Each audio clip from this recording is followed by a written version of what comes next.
نحمده ونصلي ونسلم على رسوله الكريم أما بعد فأعوذ بالله من الشيطان الرجيم بسم الله الرحمن الرحيم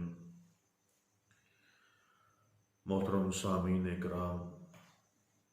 آج کا جو ہمارا موضوع ہے وہ ہے نبی کریم صلی اللہ علیہ وآلہ وسلم کی برکات، کہ نبی کریم صلی اللہ علیہ وآلہ وسلم کی کتنی برکتیں ہیں۔ تو بخاری شریف اور مشکوٰۃ شریف کے اندر یہ حدیث مبارکہ موجود ہے کہ سیدنا جابر رضی اللہ تعالیٰ عنہ روایت کرتے ہیں کہ ایک جنگ میں میرے والد محترم شہید ہو گئے، تو میری جوان بہنیں تھیں اور میرے والد محترم کے سر قرض بھی تھا اور وراثت میں ایک باغ تھا۔ تو میں نے دل میں سوچا چلو باغ میں کھجوریں لگیں گی تو ان سے میں قرض ادا کر دوں گا۔ جب باغ پکا اور کھجوریں دیکھیں تو قرض زیادہ تھا اور کھجوریں کم تھیں۔ میں نے قرض داروں سے بات کی کہ تم یہ کھجوریں قرض کے عوض میں لے لو، تو انہیں صاف انکار کر دیا کہ ہم تو اپنا قرض جو ہے وہ پورا لیں گے۔ تو حضرت جابر رضی اللہ تعالیٰ عنہ فرماتے ہیں کہ میں نبی کریم صلی اللہ علیہ وآلہ وسلم کی بارگاہ میں حاضر ہوا، عرض کی یا رسول اللہ صلی اللہ علیہ وآلہ وسلم، میرے والد محترم شہید ہو گئے، ان کے سر پر قرض بہت تھا، تو باغ کھجوروں کا پکا ہوا ہے لیکن پھل کم ہے اور قرض زیادہ ہے، اور قرض دار کہتے ہیں کہ ہم اپنا پورا قرض جو ہے وصول کریں گے، تو آپ میرے ساتھ تشریف لے چلیں، شاید آپ کو دیکھ کر ان کے دل میں کوئی رحم آ جائے۔ تو نبی کریم صلی اللہ علیہ وآلہ وسلم نے حضرت جابر رضی اللہ تعالیٰ عنہ سے فرمایا کہ چلو جابر ہم چلتے۔ تو نبی کریم صلی اللہ علیہ وآلہ وسلم حضرت جابر رضی اللہ تعالیٰ عنہ کی باغ میں تشریف لے گئے۔ تو آپ علیہ الصلوۃ والسلام نے فرمایا کہ اے جابر، کھجوروں کو علیحدہ ڈھیر لگا دو، یعنی اچھی کھجوروں کا ڈھیر علیحدہ کر دو، جو درمیانی کھجوریں ہیں ان کا ڈھیر علیحدہ کر دو، اور جو ردی کھجوریں ہیں وہ ایک علیحدہ ڈھیر لگا دو۔ تو کھجوروں کی 3 قسمیں کر دیں۔ تو نبی کریم صلی اللہ علیہ وآلہ وسلم جب میرے ساتھ ان ڈیروں قریب آئے، قرض داروں کو فرمایا کہ جو بلا کر لاؤ۔ جب قرض داروں کو بلایا تو انہوں نے نبی کریم صلی اللہ علیہ وآلہ وسلم کو دیکھا تو وہ آگ بگولا ہو گئے، کیونکہ وہ مخالفین میں سے تھے۔ تو وہ اور سخت ہو گئے، وہ کہنے لگے اب تو ہم پوری کی پوری لیں گے۔ تو نبی کریم صلی اللہ علیہ وآلہ وسلم نے جب یہ منظر دیکھا تو ایک بڑا ڈیر تھا، اس پر تشریف فرما ہو گئے، اس کے اوپر بیٹھ گئے۔ تو آپ نے قرض داروں سے فرمایا بھی آؤ اور اپنا قرض پورا ناپ کر لے جاؤ۔ تو جتنے بھی قرض والے تھے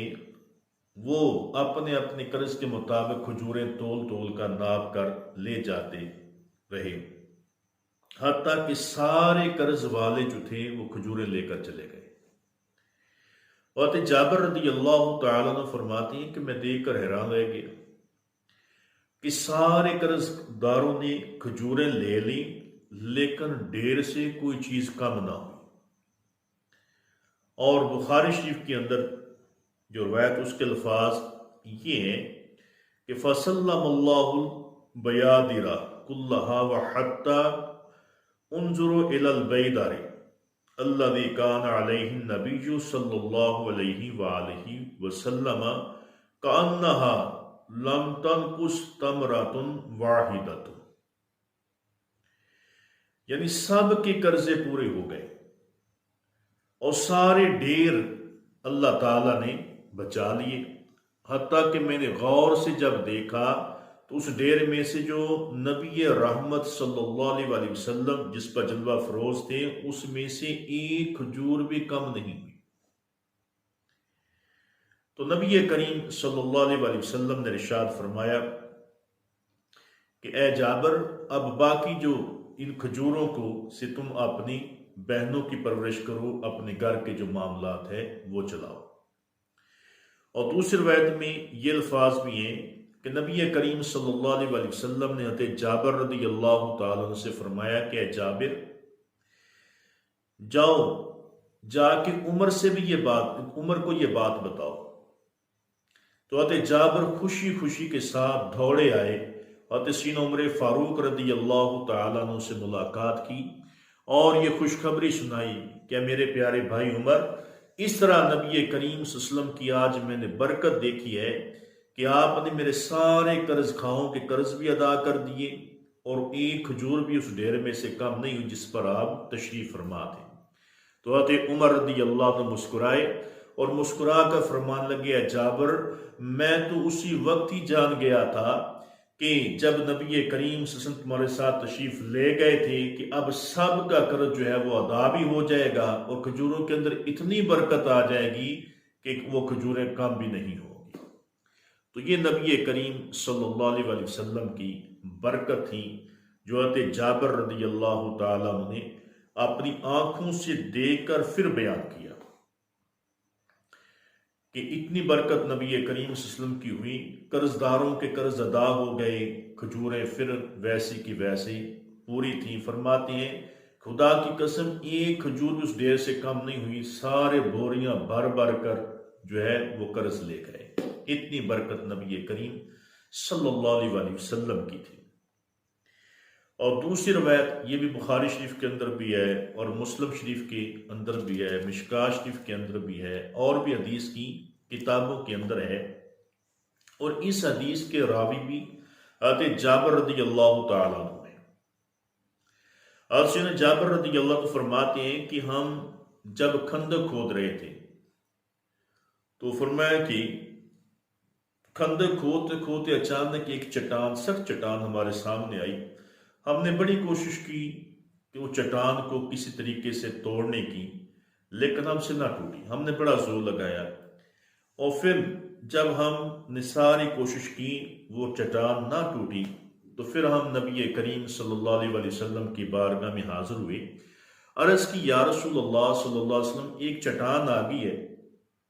ہم نے بڑی کوشش کی ہے اس کو توڑنے کی لیکن وہ ٹوٹتی نہیں ہے۔ تو نبی کریم صلی اللہ علیہ وسلم شاہ فرمایا چلو میں تمہارے ساتھ چلتا ہوں۔ کہ آقا علیہ الصلوۃ والسلام تشریف لائے، آپ نے وہ گنتی پکڑی اور پکڑ کر آپ نے ایک ہی ضرب اس چٹان کے اوپر لگائی تو وہ چٹان ریزہ ریزہ ہو گئی، بریک بریک جو ہے تو پتھروں میں تقسیم ہو گئی، وہ سارے ٹوٹ گئی۔ تو نبی کریم صلی اللہ علیہ وسلم نے فرمایا لو یہ چٹان تمہاری ٹوٹ گئی۔ حضرت جابر فرماتے ہیں کہ نبی کریم صلی اللہ علیہ وسلم نے ایک ضرب کے اندر اس چٹان کو توڑ دیا، حالانکہ آپ کے پیٹ مبارک پر شکم اتھر پر ایک پتھر باندھا ہوا تھا جو بھوک کی وجہ سے تھا، اور 3 دن گزر گئے ہم نے کوئی چیز نہیں کھائی تھی، دن رات ہم خندق کھود رہے اور ہماری تعداد 1000 تھی۔ حضرت جابر رضی اللہ عنہ فرماتے ہیں کہ جب میں نے یہ منظر دیکھا تو مجھ سے نہ رہا گیا کہ نبی کریم صلی اللہ علیہ وسلم کے پیٹ مبارک پر پتھر باندھا ہوا ہے۔ میں اپنے گھر میں گیا اور جا کر اپنی بیوی سے کہا کہ آج میں نے رسول اللہ صلی اللہ علیہ وسلم کے شکم اتھر پر پتھر باندھا ہوا دیکھا ہے، بھوک کی وجہ سے 3 دن ہو گئے، نہ تو آقا علیہ الصلوۃ والسلام نے کچھ کھایا ہے نہ ہی آپ کے صحابہ نے، بس پانی پی رہے ہیں یا کوئی کھجوریں کسی کے پاس ہیں تو وہ ان سے گزارا کر رہا ہے۔ تو آپ کی زوجہ محترمہ نے عرض کی کہ گھر میں تھوڑے سے جو ہے جو تقریباً 1 سا ہو گئی، تو یا وہ ہماری بکری ہے۔ تو حضرت جابر رضی اللہ تعالیٰ نے بکری کو ذبح کیا، گوشت بنایا، بیوی نے آٹے گوندا اور بیوی نے مشورہ دیا کہ آپ ایسے کریں کہ نبی کریم صلی اللہ علیہ وسلم سے عرض کریں کہ اپنے چند صحابہ کرام کو لے کر آ جائیں کہ کھانا اتنا کی ہوگا۔ تو حضرت جابر رضی اللہ تعالیٰ عنہ نبی کریم صلی اللہ علیہ وسلم کی بارگاہ میں حاضر ہوئے، عرض کی یار آپ کے کان مبارک میں آہستہ سے عرض کی یا رسول اللہ صلی اللہ علیہ وسلم، ہمارے ہاں تھوڑا سے جو ہیں ان کا آٹا بنایا ہے، اور میرے گھر میں ایک بکری تھی، میں نے اس کو ذبح کیا ہے، آپ چند صحابہ کرام کو ساتھ لے کر گھر میں تشریف لے آئے اور کھانا تناول فرما لیں۔ تو نبی کریم صلی اللہ علیہ وسلم آپ نے فرمایا کہ اے صحابہ، تمام صحابہ سے مخاطب فرمایا اے صحابہ، تمہارے بھائی جابر نے تمہاری دعوت کی ہے، آؤ کھانا کھانے چلے۔ حضرت جابر رضی اللہ فرماتے ہیں کہ میں حیران ہو گیا، کھانا تو کم ہے اور صحابہ کرام زیادہ ہے، کیسے پورا ہوگا؟ نبی کریم صلی اللہ علیہ وسلم نے فرمایا جابر میرے قریب آؤ۔ حضرت جابر قریب ہوئے تو آقا علیہ الصلوۃ والسلام نے فرمایا کہ جب تک میں نہ آؤں اس وقت تک نہ تو ہانڈی نیچے اتارنا اور نہ ہی روٹی پکانا، میں آؤں تو پھر روٹی پکانی شروع کرنا اور پھر ہی ہنڈیا کو چولہے سے نیچے اتارنا۔ تو حضرت جابر رضی اللہ تعالیٰ عنہ فرماتے ہیں کہ میں گھر میں چلا گیا اور جا کے اپنی بیوی سے وہ ساری بات ذکر کر دی۔ تو نبی کریم صلی اللہ علیہ وسلم اپنے صحابہ کرام کے ساتھ تشریف لائے، آپ نے ہنڈیا سے اوپر سے ڈھکن اٹھایا، اپنا لعاب دہن لعاب مبارک اس ہنڈیا میں ڈال دیا، فرمایا اس ہنڈیا کو نیچے نہیں اتارنا، اس کو چولہے کے اوپر رکھنے اس میں سے ڈال ڈال کر سالن دیتے جانا۔ پھر آپ نے فرمایا آٹا کہاں ہے؟ آٹا آپ کے پاس لایا گیا تو آپ نے آٹے میں اپنا لعاب دہن ڈالا اور پھر آپ نے برکت کی دعا کی اور صاحب فرمایا جابر اپنی بیوی سے کہو کہ کوئی روٹیاں پکانے والی اور ساتھ لے لے کہ روٹیاں پکاتی جائے اور روٹی ادھر دیتی جائے۔ اور ادھر آقا علیہ الصلوۃ والسلام نے فرمایا کہ اے صحابہ 10 صحابی اندر آتے جاؤ اور کھانا کھاتے جاؤ۔ اب جب صحابہ کرام نے کھانا شروع کیا تو 10 صحابہ کرام آ کر کھانا کھاتے گئے، حضرت جابر ڈال کر لاتے رہے اور صحابہ کرام کھاتے رہے۔ 10 صحابہ کرام جب پیٹ بھر کر کھا لیتے وہ باہر تشریف لے جاتے، پھر بعد سے 10 صحابہ کرام اور آ جاتے۔ حضرت جابر فرماتے ہیں کہ 1000 صحابہ کرام نے کھانا کھا لیا اور خدا کی قسم نہ تو ہانڈی میں سے کچھ کم ہوا اور نہ ہی اس آٹے میں سے کچھ کم ہوا۔ اتنی برکت نبی کریم صلی اللہ علیہ وسلم آپ کے لعاب دہن اور آپ کی برکت کی دعا کی ہے کہ وہ چند لوگوں کا کھانا جو تھا 1000 صحابہ کرام نے پیٹ بھر کر کھایا، لیکن نہ کھانا کم ہوا اور اتنی برکت آئی کہ روٹی بھی اتنی ہے اور ہانڈی کے اندر سالن بھی اتنا ہی ہے۔ جب سارے کھا چکے تو نبی کریم صلی اللہ علیہ وسلم نے ارشاد فرمایا کہ اے جابر اب تم بھی کھاؤ، اپنے گھر والوں کو بھی کھلاؤ اور اپنے محلے کے اندر بھی تقسیم کر دو، محلے والوں کو بھی کھلاؤ۔ تو حضرت جابر رضی اللہ تعالیٰ عنہ فرماتے ہیں کہ وہ کھانا ہم نے بھی کھایا اور ہمارے محلے کے لوگوں نے بھی کھایا کہ اتنی برکت اس کھانے کے اندر آ گئی۔ تو ناظرین کرام کہ نبی کریم صلی اللہ علیہ وسلم کی برکتیں ہیں کہ آپ جہاں بھی تشریف لے کر جاتے ہیں اللہ تعالیٰ اپنی برکتوں کا نزول فرماتا ہے۔